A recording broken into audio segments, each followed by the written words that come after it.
Imagine if Princess Diana had given birth in the Middle Ages. At that time, childbirth could have been a death sentence for a queen. Instead of being taken to a hospital, she would have been confined for weeks inside a lying-in chamber, a dark room with tightly closed windows and doors. Fresh air was rarely allowed in. The floor would have been covered with herbs, spices, and aromatic plants believed to protect the mother from illness and ward off evil spirits. When labor began, there would be no anesthesia, no antibiotics, and no blood transfusions. If severe bleeding, infection, or a difficult delivery occurred, midwives could only rely on their experience, prayers, and herbal remedies. Even a queen had no guarantee that she would survive childbirth.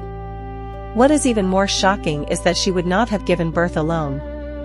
The process would have been witnessed by midwives, attendants, and noblewomen appointed as official witnesses. In some European kingdoms, the presence of witnesses became part of the tradition to ensure that the child born was truly the rightful heir to the throne.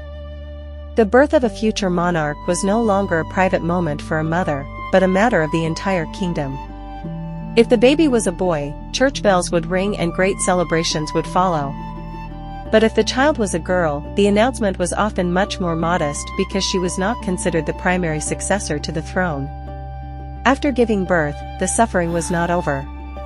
The queen would still have to remain isolated for several weeks before attending a church purification ceremony that allowed her to return to public life. Centuries later, medical knowledge began to advance, but royal traditions remained.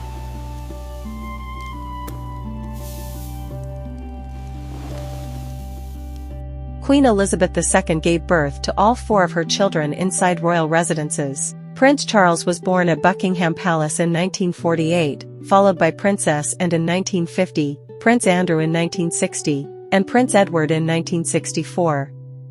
Although she was cared for by modern doctors and midwives with far better medical equipment, giving birth inside the palace was still considered part of a royal tradition that had continued for generations.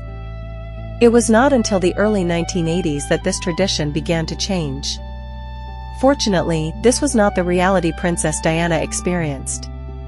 On June 21, 1982, Diana gave birth to Prince William at the Linda Wing of St. Mary's Hospital in London.